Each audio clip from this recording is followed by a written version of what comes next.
Welcome, everyone, to the October 12th City Council work session. We're going to go into executive session first. The Eugene City Council will now meet in executive session to negotiate real property transactions and to consult with council concerning the legal rights and duties of a public body with regard to current litigation or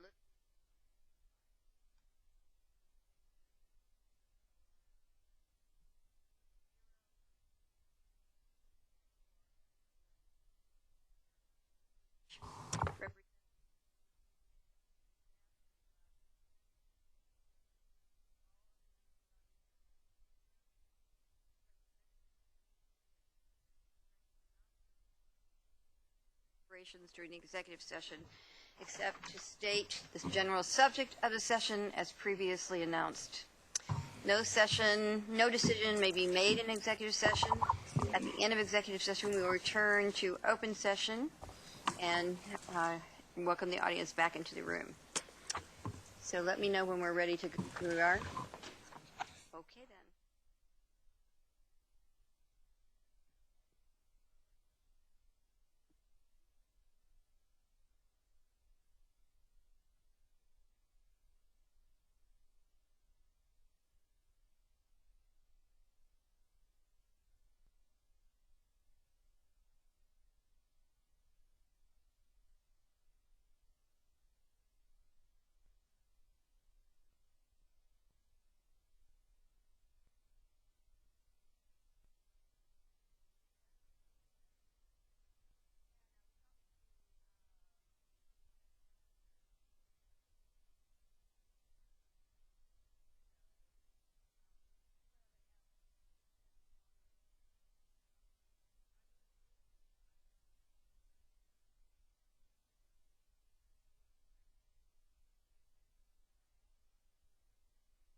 He sent an email.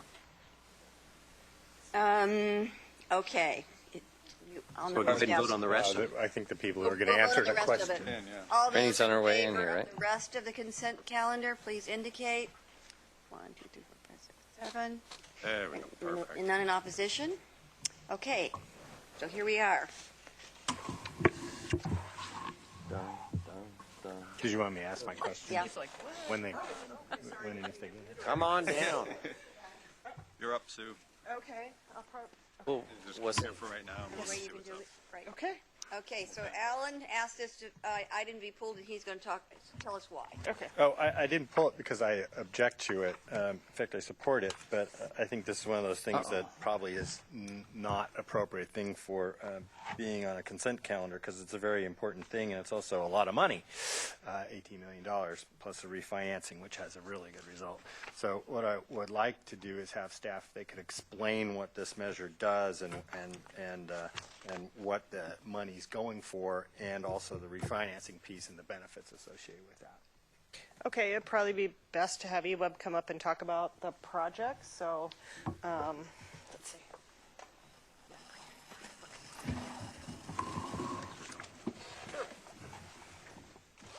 So, we've got Mel Damewood and Susan Fahey from eWeb. Make sure you speak into Okay, Mayor Piercy and councilors, we're here to get authorized bonds for eWeb and asking the City of Eugene for approval on that. I'm going to let Sue Fahey, who is our CFO at eWeb, explain the mechanics behind the bond authorization, and if you have any specific questions, both of us can probably answer that. Good evening. So what we're requesting tonight is two things. One is for new bond funding for our water utility for several projects. Some of the larger ones are Hayden Bridge filter replacements. We started that with the last bond issuance, and we're going to complete that with this bond issuance if we get those approved. We've got several reservoirs that we'll be working on, either replacing, shoring up, or doing major improvements on, and then also our transmission mains. Any other big ones, Mel? Those are the primary ones, yeah. So on the refunding basis, we're anticipating in the current market that we'd save our customers about $1.6 million for the refunding, and that's over about 20 years, the life of the bonds. And from a rate perspective, with the savings we're anticipating and the new bond issuances, we'll think that'll be about 2.5% rate impact that's already built into our long-term financial plan. So this does not include anything associated with second source projects. That's correct. That's another whole. That is a whole other project Capital. within our capital improvement plan that we have set forth. But these projects are primarily for renewal and replacement and system hardening, actually, for our resiliency that we've got for our system and planned for our system. Right. This is, earthquakes and other bad events. And so the upcoming second water source, we're the largest city in the country, or one of, that doesn't have two sources of water. All of our source of water comes from Hayden Bridge, which is on the Mackenzie. And if something happened to that water source, we would just have 3 days of water about. With our Depends on the season, but days and or a day. Or a day in really bad hot season. So that's still coming down the road, and that's a very important thing that we're going to see happen. Just as a little side note, speaking of reservoirs, you guys took out the old reservoir up in Hendricks Park, which was from the 20s or the 30s, and it actually just been sitting there, and then restored that area in Hendricks Park and did a really good job. Thank you. It really looks pretty, and I walk my dog through there quite often, and it did a very good job. Nicely done. So the benefits are this: we're going to get hardening of our system, more reliability, resiliency, and then also with the refinancing, we're going to get a pretty good decrease in rates, actually, because of that. And that's just timing, when we had the bonds originally and the rates today. Correct. Councilor Zelenka, sorry. I was going to call you a commissioner. Your raise. So the rate increase is less than it would have been if we wouldn't have had the savings. I just want to make it real clear that the debt service is going to increase with the new bond issuance of up to $18 million, but it's less because of the savings. Right. Often a lost distinction, but it's not on me. Yeah. Okay, Mike? I'm sorry, Mayor, I confused the letter. I'd like to be in the queue for after we dispose of this issue. Okay. So I think we're ready to vote on this then. All those in favor, please indicate. 7 in favor, none in opposition. It passes. Thank you so much for being here. Thank you very much. Thank you very much. Mike? Thank you, Mayor. For the purposes of greater clarity in the community, I want to discuss the issue D that was on there. And as a result that we've already passed it, I asked that we reconsider that motion. I make a motion to reconsider so that we might discuss option D if we need to, or perhaps just as an informative item. So are you... I don't know how you want Let to. me ask a clarifying question. Yes, ma'am. Do you have a problem with Nope. this? You just want to talk Yep. about it. So I don't think we have to reconsider it. We'll just talk about it. Fair enough. That motion's not in order. All right. Excellent. Can I ask the staff then that we have here about this a little bit? Excellent. This seems like an important issue because, to me, for people to be better aware of, the change in the rules that we've just made seem to me that neighborhood associations may now sell advertising for the newsletters that they send to all the neighborhoods. Do I have that correct? Correct. And it requires each neighborhood association to change their charter in order to do so, or those with that particular language in their charter? Correct. But as soon as they do that little fix, they can, from what comes with the template, as it were, they can sell advertising. And then what may they do with that money? Well, you're correct that we need to change the specific charters. That money is there for the neighborhoods to use for their events, their purposes.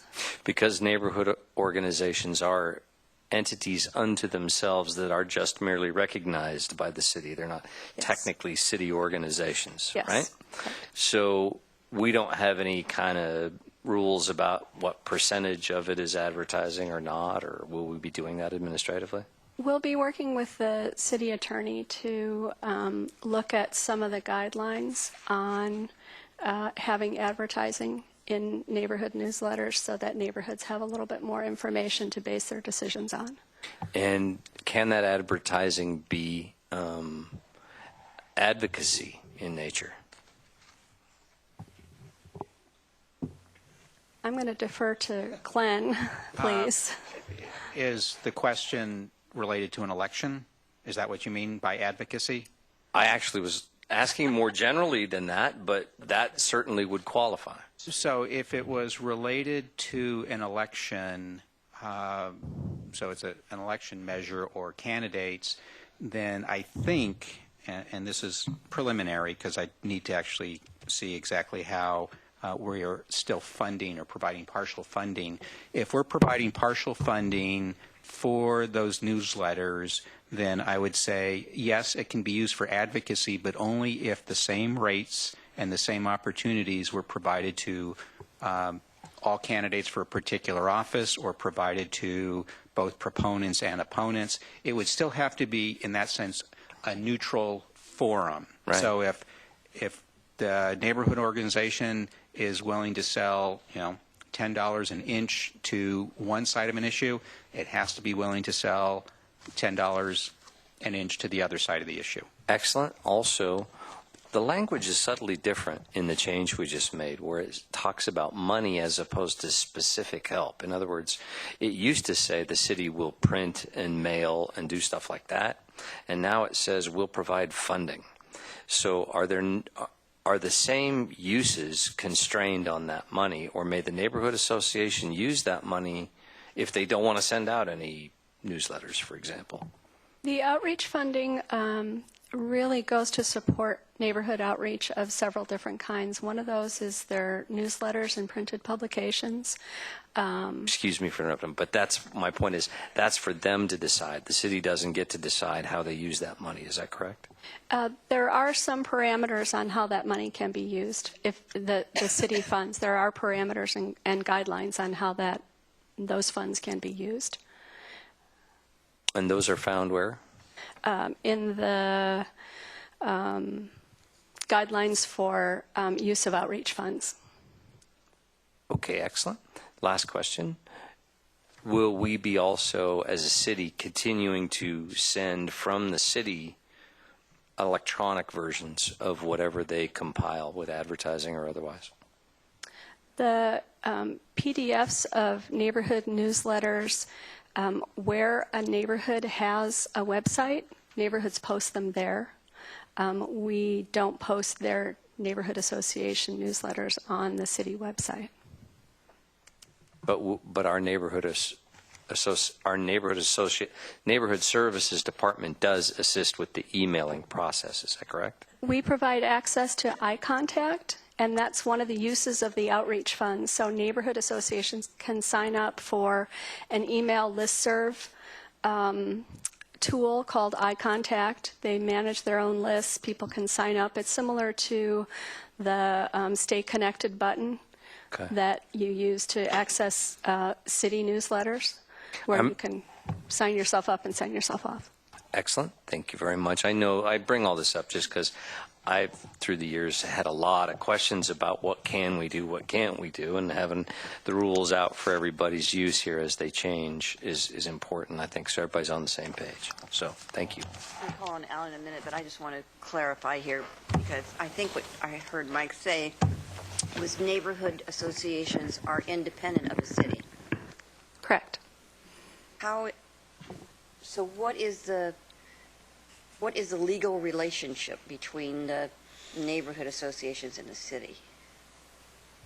The city council acknowledges a particular organization as the representative of a particular neighborhood.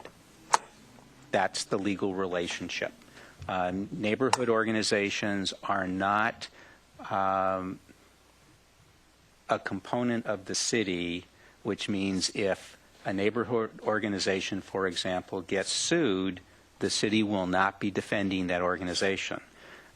It's not a public entity because it's not part of the city, so it's not subject to the public meetings or public records laws. So the only, in a sense, legal connection is the council recognizes this group of people or this association or this nonprofit as the representative for our purposes of that neighborhood. And because of that, it gets city funds and, I mean, all the things that have been talked about. That's such an important clarification of that. It is. Alan?